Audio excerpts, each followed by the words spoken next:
Good morning, students. In the last class, we have seen about the traditional functions of RBI, isn't it or not?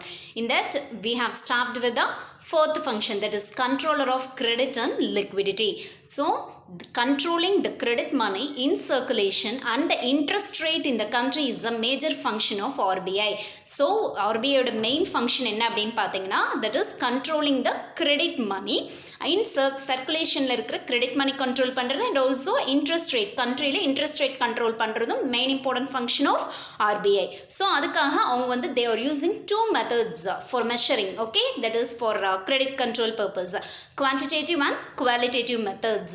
So, ensuring the availability of sufficient cash and credit for business transactions and investment purposes in the economy is the responsibility of RBI. So, RBI ஓட இன்னொரு responsibility என்ன அப்படின்னா, that is business run பண்ணுறதுக்கு நம்ம எக்கானமியில் sufficient cash and credit available-ஆக இருக்கா, and also investments எப்படி போயிட்டுருக்கு, இது எல்லாத்தையும் வந்துட்டு go through பண்ணி அதை எல்லாத்தையுமே வந்து view பண்ணுற responsibility வந்து it is vested with RBI. So, first we'll move on to quantitative methods of credit control. The methods which influence the total volume of credit in Indian economy are called quantitative or general methods.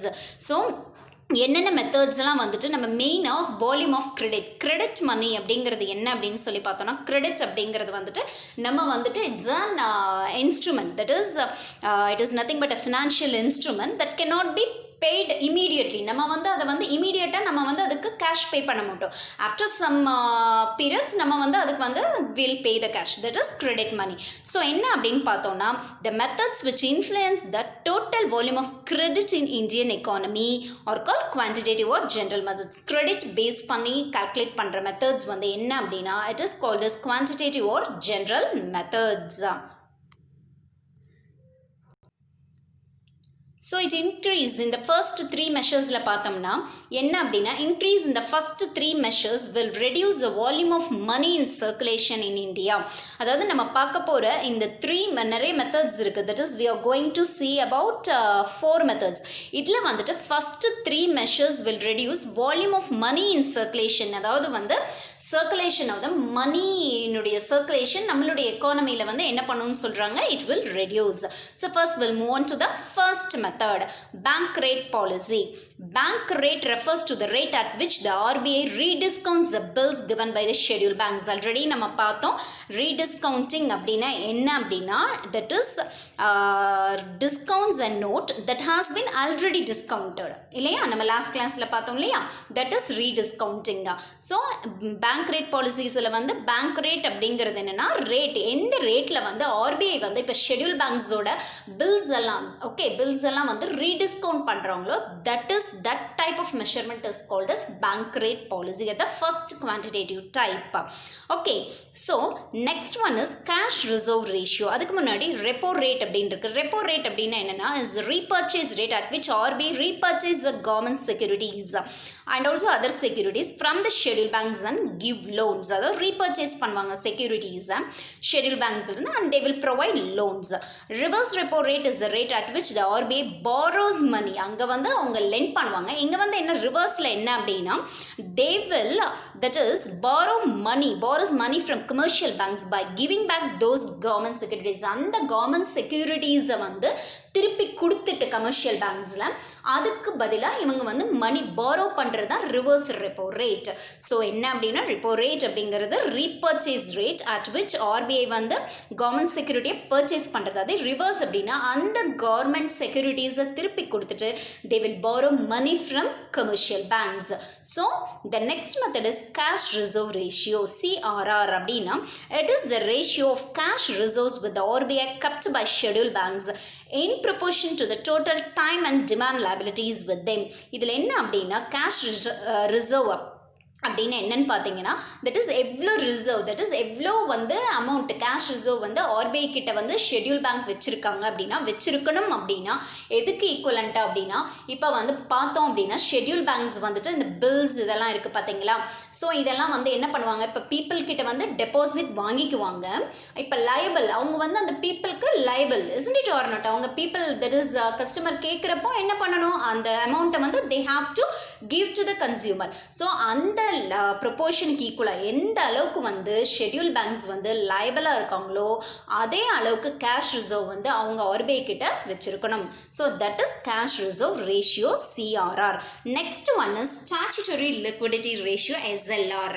It is the ratio of money. அது வந்து cash reserve. இது வந்து money and மணிக்கு ஈக்குவலண்ட்டான ஒரு thing வந்து அவங்க வந்து பேங்க்கில் வச்சுருக்கணும். kept within the bank in same in proportion to the எவ்வளவு டோட்டல் டைம், என்ன டைம், எவ்வளோ வந்து டிமாண்ட் லைபிலிட்டிஸ் வித் தெம், எவ்வளோ லைபிளாக இருக்காங்க அவங்க அந்த ரிஸ்க் கஸ்டமருக்கு, அதுக்கு ஈக்குவலாக வந்து அவங்க வந்து they have to keep money or equivalent to money. That is statutory liquidity ratio SLR. The next one is open market operations. The RBI directly buys or sells the securities and bills in the money market either to decrease or to increase the total volume of money. So RBI என்ன பண்ணுவாங்கன்னா டைரக்டாக வந்து செக்யூரிட்டிஸ்னு என்ன நம்ம பார்த்துருக்கோம், that is shares, bonds இதெல்லாம். So RBI வந்து டைரக்டாக என்ன பண்ணுவாங்க, they will buys or sells the securities and bills in the money market. Money market அப்படின்னா they are short term loan providers. அதில் வந்து பார்த்தோன்னா அவங்களுடைய லோன் டைம் வந்து பார்த்தோம் அப்படின்னா லெஸ் தேன் ஒரு ஈக்குவல் டு 365 days அந்த மாதிரி இருக்கும்.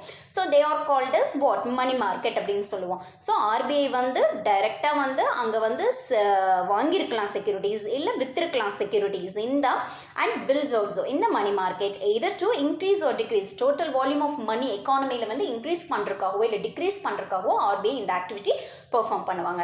So whatever things we have seen are the quantitative measurements என்னென்ன பார்த்தோம், bank rate policy, cash reserve ratio CRR, statutory liquidity ratio SLR and open market operations.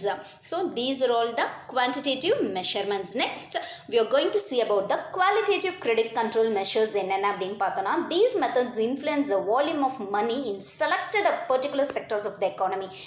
இந்த மெத்தடில் நம்ம calculate பண்ணுறப்போ அது எதை வந்துட்டு நம்ம வந்து அந்த வால்யூம் இன்ஃப்ளூயன்ஸ் பண்ணும் இந்த மெத்தட் அப்படின்னா எவ்வளோ volume of money selected sectors இல்லைன்னா ஒரு பர்டிகுலர் செக்டர்ஸில் வந்துட்டு அதில் எந்த அளவுக்கு எஃபெக்ட் இருக்குது, வால்யூம் ஆஃப் மணியோட எஃபெக்ட் அப்படிங்கிறத இன்ஃப்ளூயன்ஸ் பண்ணுறது தான் வந்துட்டு திஸ் டைப் ஆஃப் மெஷர்மெண்ட். இதில் first one rationing of credit. Rationing of கிரெடிட்னா maximum limit is fixed for lending to certain sectors or specific purposes. அதாவது ஆர்பிஐ வந்து என்ன பண்ணியிருப்பாங்க அப்படின்னா சர்டைன் ஸ்பெசிஃபிக் செக்டார்ஸ் இல்லைன்னா வந்துட்டு ஸ்பெசிஃபிக் பர்பஸ் சில ரீசனுக்காக லெண்டிங் அப்படிங்கிறத வந்து ஒரு லிமிட் வச்சுருப்பாங்க. ஓகே, இந்த லோன் லெண்ட் பண்ணுறாங்க இல்லையா, கொடுக்குறத வந்து அதை வந்து என்ன பண்ணியிருப்பாங்க ஒரு லிமிட் வச்சு அதுக்கு மேலே போகக்கூடாது, இந்த ஒரு பர்டிகுலர் செக்டாருக்கு வந்து இவ்வளோ போகக்கூடாது, அதே மாதிரி இந்த பர்பஸ்க்காக வந்து லெண்டிங் அப்படிங்கிறது வந்துட்டு ஒரு லெவலுக்கு மேலே போகக்கூடாது அப்படின்னு சொல்லிட்டு ஒரு டைம் தட் இஸ் லிமிடேஷன்ஸ் இருக்கும். So that is rationing of credit. So the next one is marginal requirement. It refers to the percentage of the value of security submitted before issue of loans. ஒரு loan வாங்குறவங்க அப்படின்னா அந்த இடத்துல எவ்வளோ value of percentage, அதாவது எவ்வளோ value of securities வந்து நம்ம அதாவது சப்மிட் பண்ணியிருக்காங்க ஒரு லோன் வாங்குறதுக்காக அப்படிங்கிறது தான் வந்து பர்சன்டேஜ். அந்த பர்சன்டேஜ் கால்குலேட் பண்ணுறது marginal requirement. So it refers to the percentage of the value of securities submitted before issue of loans. Next one, direct action. The RBI takes corrective actions on any bank or banks that does not follow its guidelines. It is called direct action. So எந்தெந்த பேங்க்ஸில் இப்போ நம்ம பார்த்த மாதிரி RBI அப்படிங்கிறதான் வந்துட்டு நம்ம வந்து சொல்கிற ஆர்பிஐ இம்போஸ் பண்ணுற கைட்லைன்ஸ் தான் மற்ற பேங்க்ஸ் ஃபாலோ பண்ணணும் அப்படின்னு பார்த்துருக்கோம். ஸோ அந்த இது ஆக்ஷன்ஸை வந்து கரெக்டிவ் ஆக்ஷன்ஸ் எடுப்பாங்க. எந்த பேங்க்ஸ் மேலே எதெல்லாம் வந்து ஆர்பிஐ சொன்ன guidelines rules and regulations follow பண்ணலையோ அந்த பேங்க்ஸ் மேலே டைரக்ட் ஆக்ஷன் வந்து ஆர்பிஐ எடுக்கக்கூடிய ரைட் இருக்கா. Next one is moral suasion. The RBI puts pressure on the banks towards liberal or restricted lending during certain periods. சில பீரியட்ஸில் சில டைம் பீரியட்ஸில் பேங்க்ஸ்க்கு வந்து ரெஸ்ட்ரிக்ஷன்ஸ் கொடுப்பாங்க லெண்டிங்கில். தட் இஸ் லோன் லெண்டிங்லலாம் பார்த்தோம் அப்படின்னா இவ்வளோ லிமிட்டுக்கு மேலே போகக்கூடாது. அதே மாதிரி லிபர்ட்டியும் கொடுப்பாங்க. இவ்வளோ லிபர்ட்டி தட் இஸ் இவ்வளோ தூரம் நீங்கள் வந்து ஒர்க் பண்ணலாம் அப்படின்னு லிபர்ட்டியும் இருக்கும், அதே சமயம் ரெஸ்ட்ரிக்ஷன்ஸும் இருக்கும். So these are all the qualitative credit control measures. என்னென்ன further is rationing of credit, marginal requirement, direct action and next one is moral suasion. So இதெல்லாம் வந்துட்டு measures quantitative qualitative ரெண்டுமே பார்த்தோம். Next fifth traditional function of RBI is lender of the last resort. in times of emergency any bank in India can approach RBI for financial assistance. அதாவது இந்தியாவில் வந்து எந்த பேங்க்கும் வந்துட்டு எந்த ஒரு பேங்க்கும் வந்து எமர்ஜென்சி சுச்சுவேஷனில் வந்து RBI அப்ரோச் பண்ணி அவங்க ஃபினான்ஷியல் அசிஸ்டன்ஸ் வந்து வாங்கிக்கலாம். RBI provides them credit. RBI என்ன ப்ரொவைட் பண்ணுவாங்க? கிரெடிட் ப்ரொவைட் பண்ணுவாங்க. when other sources of getting credit are exhausted, all banks can obtain loan from RBI and hence it is called lender of the last resort. அதாவது எல்லா இடத்துலையும் போய் மற்ற பேங்க்கும் சரி இல்லை வந்துட்டு சில இன்ஸ்டிடியூஷன்ஸும் சரி எனி பேங்க் நம்ம வந்து என்ன அப்படின்னா எல்லா இடத்துலையும் ஃபினான்ஷியல் அசிஸ்டன்ஸ் கேட்டு கிடைக்கல அப்படிங்கிறப்ப லாஸ்ட் சான்ஸாக போய் ஆர்பிஐட்ட வந்து அவங்க கேட்டாங்க அப்படின்னா கம்பல்சரியாக ஆர்பிஐ வந்து they will provide that is credit for all the banks. So கடைசி இது வந்து என்ன அப்படின்னா ஆர்பிஐ அப்படின்னு சொல்கிறாங்க. that last resort of the money lender, that is credit they will provide. So next one is clearing house services.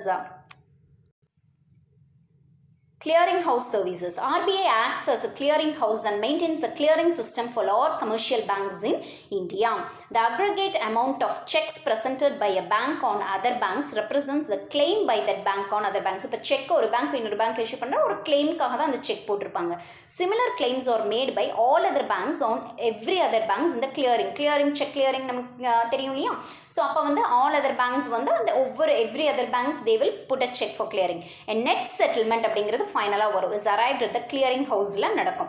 அதில் accordingly அந்த debit or credit entry is made. அந்த கரண்ட் அக்கௌண்ட்டில் டெபிட்டா கிரெடிட்டா அந்த என்ட்ரிஸ் எல்லாம் வந்து they will put. The cash reserves kept by the banks with RBI is utilised. So நம்ம சொன்னோம் இல்லையா பேங்க்ஸ் வந்து கேஷ் ரிசர்வ்ஸ் ஆர்பிஐ கிட்ட இவ்வளோ ஒரு பேங்க் வச்சிருக்கணும்னு அந்த கேஷ் ரிசர்வ்ஸை வந்து இந்த கிளியரிங் பர்பஸ்க்காக அந்த பேங்க்ஸ் எல்லாம் வந்து என்ன பண்ணிக்குவாங்க யூட்டிலைஸ் பண்ணிக்குவாங்க. clearing system saves. இந்த clearing systemனால என்ன அப்படின்னா it saves time and eliminates paper work அதிகமாக இருக்காது. and also tasks involved in interbank settlement. ஒரு பேங்க் இன்னொரு பேங்க் செட்டில்மெண்ட்ஸ் எல்லாம் வந்து ஈஸியாக டீல் பண்ணிக்கலாம். though the RBI maintains the clearing house system only for clearing house system RBI maintain பண்ணாலும் only 14 clearing houses வந்து RBI own பண்ணியிருக்கிறாங்க. 840 are managed by SBI and 6 by nationalized banks. டோட்டலாக வந்து 860 clearing houses are there. Okay, this is clearing house services. Next one is custodian of foreign exchange reserves. So இதில் foreign exchange அப்படின்னா assets held by the central bank, that is foreign எக்ஸ்சேஞ்சுக்காக. The RBI maintains a reserve of gold and foreign currencies. RBI எப்பவுமே வந்து ஒரு reserve maintain பண்ணுவாங்க, gold and also foreign currencies. When foreign exchange reserves are inadequate for meeting balance of payment problem ஏதாவது வந்ததுன்னா அவங்க எங்கிருந்து வந்து ஆர்பிஐக்கே வந்து அந்த கேஷ் ரிசர்வ் பத்தில் ஃபாரின் எக்ஸ்சேஞ்ச் மீட் பண்ணுறக்கு அப்படின்னா அவங்க வந்து RBI will borrow the amount from, that is money from International Monetary Fund IMF. It also administers exchange control of the country to country exchange activities எப்படி இருக்கு reserves இதெல்லாம் பார்ப்பாங்க. and enforce the provisions of Foreign Exchange Management Act 1999. development and maintenance of foreign exchange market in India. அதாவது foreign exchange reserves அந்த cash இதெல்லாம் maintain பண்ணுறது எல்லாமே அதை டெவலப் பண்ணுறது எல்லாமே வந்து it is a main function of RBI. இதுவும் வந்து ட்ரெடிஷ்னல் ஃபங்க்ஷனில் ஒரு function. So it is a custodian of foreign exchange reserves hmm ஆர்பிஐக்கு வந்து ஃபாரின் எக்ஸ்சேஞ்சில் வந்துட்டு தட் இஸ் ஃபாரின் ரிசர்வ்ஸ் ஏதாவது அந்த எக்ஸ்சேஞ்ச் பர்பஸில் பத்தில் அப்படின்னா it will borrow it from International Monetary Fund IMF. Next one is maintenance of foreign exchange rate. The RBI manages the exchange value of rupee in order to facilitate India's foreign trade and payments. India's இந்த foreign trade payments எல்லாம் வந்து ப்ராப்பராக நடக்கிறதுக்கு exchange value நம்மளுடைய ருப்பிக்கு வந்து என்னது exchange value ஒன்று வந்து ஃபிக்ஸ் பண்ணுவாங்க, மேனேஜ் பண்ணிக்குவாங்க அதையும். It ensures that normal short term fluctuation in trade to not affect the exchange rate. அதாவது ட்ரேட் நடந்துட்டு இருக்கிறப்போ அந்த ட்ரேட் பிஸ்னஸில் வந்துட்டு ஏதோ ஒரு ஃப்ளக்சுவேஷன்ஸ் வந்தது அப்படின்னா ஏதோ ஒரு மாற்றங்கள் வந்தது அப்படின்னா அது வந்து எந்த விதத்துலையும் வந்து அந்த ஃபாரின் எக்ஸ்சேஞ்ச் அந்த இதை வந்து எஃபெக்ட் பண்ணாதபடி ஆர்பிஐ வந்து it will look after. The next one is collection and publication of authentic data. So collection and publication of authentic data அப்படின்னா என்ன அப்படின்னு பார்த்தோம்னா it has also been entrusted with the task of collection and compilation of statistical information relating to banking and other financial sectors of the economy. So என்ன அப்படின்னு சொல்லி பார்த்தோம் அப்படின்னா, that is interested with the task of authentic data அப்படின்னம்னா cannot be corrupted after its creation. அது once நம்ம create பண்ணிட்டோம் அப்படின்னா அந்த டேட்டா வந்து எப்பவுமே கரப்ட் ஆகாது, அப்படியே தான் இருக்கும் அந்த ஃபைல். ஸோ என்ன அப்படின்னா, it has also been interested with task RBI என்ன அப்படின்னா கலெக்ஷன் அண்ட் கம்பைலேஷன் அப்படின்னா ஒரு லிஸ்ட், ரெக்கார்ட், புக்குன்னு கூட சொல்லலாம். Okay, with the relating to banking information, statistical information அத்தனையும் இருக்கும், financial sectors of the economy. So ஆர்பிஐயோட monthly bulletins, annual report and various committee reports எல்லாம் வந்து contain treasures of authentic data. அதாவது அதனுடைய ஆர்பிஐனுடைய ஆனுவல் ரிப்போர்ட்ஸ் இதிலெல்லாம் பார்த்தோம் அப்படின்னா அந்த பழைய டேட்டாஸ், அத்தன்டிக் டேட்டாஸ் வந்து அத்தனையும் வந்து அதில் ஒரு ட்ரெஷரி மாதிரி அதில் ஸ்டோர் ஆகி அப்படியே இருக்கும் அப்படின்னு சொல்கிறாங்க. Okay, that's the thing. So what ever functions we have seen are traditional functions. Next we'll move on to promotional functions. The RBI performs a wide range of promotional functions to support national objectives. நம்மளுடைய economy, நம்ம nation அதனுடைய objectives achieve பண்ணணும் அப்படின்னா அதில் main part ஆர்பிஐயும் வந்து perform பண்ணிட்டு இருக்காங்க. Okay, the first one is nurturing banking habits among the public. First வந்து பப்ளிக் மத்தியில் பேங்கிங் அப்படிங்கிற ஒரு இதை வந்து அவங்க வந்து இன்ட்ரெஸ்ட் பண்ணும். ஸோ என்ன அப்படின்னா, it is responsibility of RBI to maintain the public confidence. அதாவது public banking system, banking activities மேலே ஒரு கான்ஃபிடன்ஸ் கிரியேட் பண்ணும். Okay, so it protects the depositors interest and aim to providing cost effective banking services. அதாவது இந்த RBI என்னன்னா, அந்த depositor பண்ணுறாங்க அப்படின்னா அவங்களுடைய இன்ட்ரெஸ்ட்டும் அண்ட் ஆல்சோ வந்து என்ன அப்படின்னா அந்த எஃபெக்டிவாக இருக்கணும். அவங்க வந்து பண்ணுற இது விஷயம் வந்து காஸ்ட் எஃபெக்டிவாக இருக்கணும். கஸ்டமருக்கு வந்து both the things it will provide.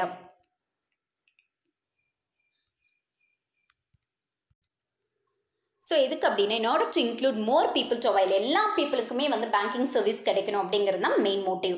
It has also taken up the task of extending the banking system territorially and functionally to the unbanked areas. எங்கெங்கெல்லாம் வந்து பேங்கிங் இல்லையோ அன்பேங்க்டு ஏரியாஸில் கூட டெரிட்டரி வைஸ் வந்து அவங்களுடைய பேங்கிங் சிஸ்டம் வந்து எக்ஸ்டெண்ட் பண்ணிட்டு இருக்காங்க. Next one, grievance settlement measures. கிரீவன்ஸ்னா problems. Okay, RBI has appointed 20 up to 2017 banking ombudsmen in 20 state capitals. That is banking என்ன பண்ணியிருக்காங்க ஆர்பிஐ அப்படின்னா, தட் இஸ் 20 அது அப்பாயிண்டட் 20 பேங்கிங் அப்ஜெக்ட்மெண்ட்ஸ் அப்படின்னா அப் டு 2017 வந்து 20 கேபிட்டல்ஸில்.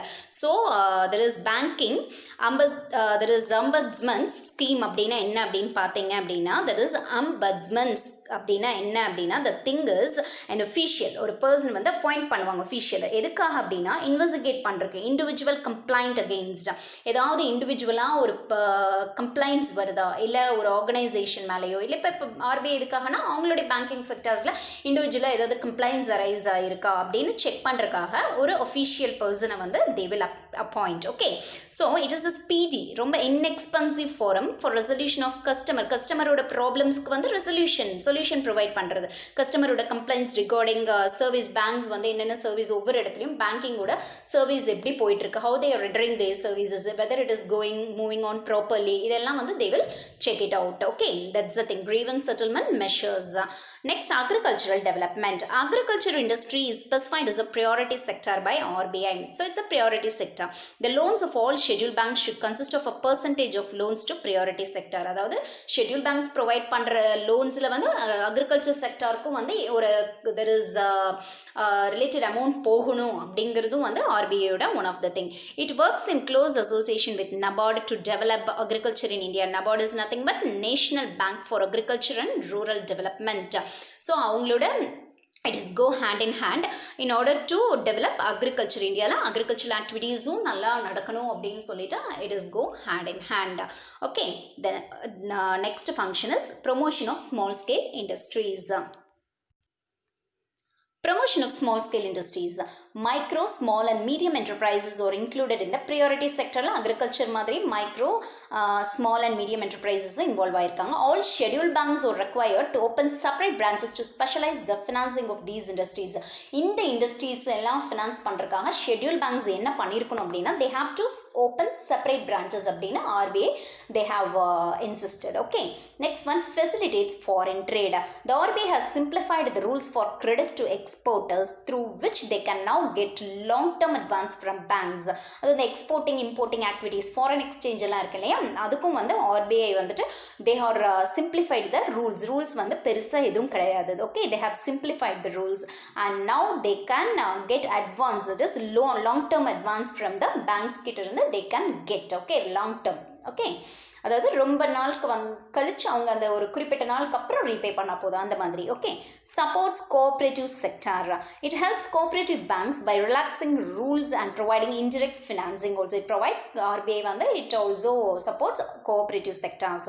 த ருபீ சிம்பிள் நமக்கே தெரியும், rupee symbol was change from rupees to என்னது நம்ம சிம்பிள் மாறி இருக்கு, isn't it or not, by the government of India on July 15, 2010 தான் மாத்தினாங்க. This became necessary. ஏன் இது வந்து it is become necessary na since Indonesia, Mauritius, Nepal and also Pakistan and Seychelles also called their currencies rupee. அவங்களும் வந்து ஏன் வந்து rupees அப்படிங்கிறத வந்துட்டு நம்ம மாற்றணும் அப்படின்னா RBI have changed means these countries also called their currencies rupee.